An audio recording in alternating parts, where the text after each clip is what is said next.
selon saint Matthieu. Jésus, arrivé dans la région de Césarée de Philippe, demandait à ses disciples: « Au dire des gens, qui est le Fils de l'homme ?» Ils répondirent: « Pour les uns, Jean le Baptiste, pour d'autres, Élie, pour d'autres encore, Jérémie, ou l'un des prophètes. » Jésus leur demanda: « Et vous, que dites-vous ? Pour vous, qui suis-je » Alors Simon-Pierre prit la parole et dit: « Tu es le Christ, le Fils du Dieu vivant. » Jésus apparaît dans l'Évangile et se désigne souvent par ce titre énigmatique de Fils de l'homme. Nous l'avons entendu dans l'Évangile de saint Matthieu à l'instant, nous pouvons aussi le retrouver chez saint Jean, par exemple au chapitre 3, versets 13 à 15. Déjà dans l'Ancien Testament, l'expression « fils d'homme » désigne la précarité de l'homme, sa petitesse devant Dieu et parfois sa condition de pécheur. Le psaume 8, que désormais vous connaissez, est l'expression la plus belle en reprenant la fragilité de l'homme devant Dieu. L'homme n'est qu'un souffle et pourtant Dieu l'a comblé de ses dons. La bonté de Dieu se manifeste dans ses merveilles. Dieu demeure avec l'homme.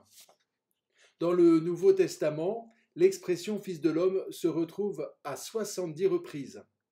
Au cours de son procès, que nous suivrons le dimanche des Rameaux et le vendredi saint, Jésus est interrogé par le grand prêtre pour savoir s'il est le Messie. Jésus répond indirectement en s'identifiant à celui qui siège à la droite de Dieu et vient sur les nuées du ciel, en particulier dans l'évangile de saint Matthieu, chapitre 26, verset 64. Cette affirmation le fait condamner pour blasphème. Ce titre « Fils de l'homme » permet à Jésus de laisser apparaître sa transcendance. En qualité de Fils de l'homme, Jésus se manifeste comme le serviteur de Dieu, de Yahvé, rejeté, mis à mort et finalement glorifié. Et cette glorification apparaît déjà dans l'Ancien Testament, dans le livre d'Ézéchiel et dans le livre de Daniel. Jésus préfère ce titre de Fils de l'homme à celui de Messie. Jésus préfère ce titre de Fils de l'homme comme pour se détacher d'une perspective trop historique ou politique de l'espérance juive. Le Fils de l'homme pardonne les péchés. Le Fils de l'homme annonce la parole. Le Fils de l'homme proclame le dernier jour. L'Épître aux Hébreux, qui d'ailleurs est le thème principal des fresques de notre église Saint-Lazare dans l'abside, voit en Jésus l'homme abaissé avant d'être appelé à la gloire. Comme fils d'Adam, Jésus a partagé notre condition humiliée. Fils d'homme d'origine céleste, par sa passion et sa résurrection, il est appelé à revenir pour le jugement dernier. Il est le nouvel Adam. Quand il sera manifesté au dernier jour, serons-nous probablement étonnés de l'avoir déjà rencontré, caché dans le plus petit de nos frères. Ce que vous avez fait à l'un de mes frères, c'est à moi que vous l'avez fait. Souvenons-nous de l'évangile de saint Matthieu, chapitre 25 et versets 31 et suivants.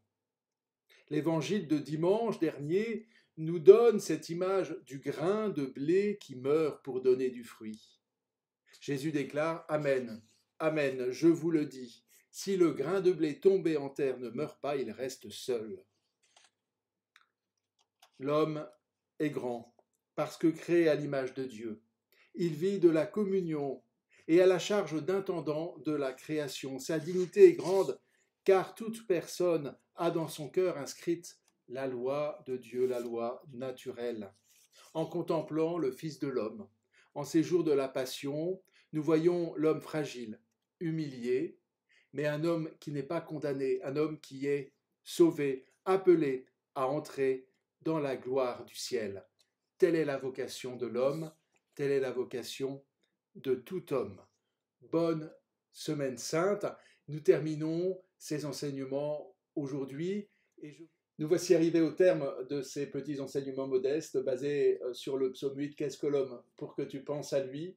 Je termine en citant quelques lignes du paragraphe 22 de Gaudium et Spes du Concile Vatican II, cette constitution sur la dignité de la personne humaine, au paragraphe 6. Telle est la qualité, la grandeur du mystère de l'homme, ce mystère que la révélation chrétienne a fait briller aux yeux des croyants.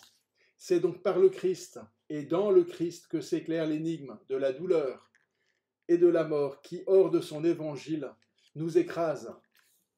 Le Christ est ressuscité, par sa mort il a vaincu la mort et il nous a abondamment donné la vie pour que, devenus fils dans le Fils, nous clamions dans l'Esprit, Abba, Père. Réjouissons-nous de ces baptêmes à venir. Je crois que nous allons avoir la joie sur nos paroisses de célébrer 12 baptêmes en cette fête de Pâques, des adultes, des collégiens, des bébés, des enfants.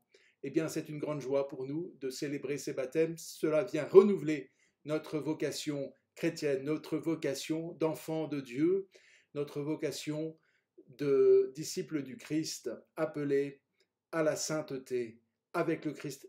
Amen. Bonne fête de Pâques à chacun.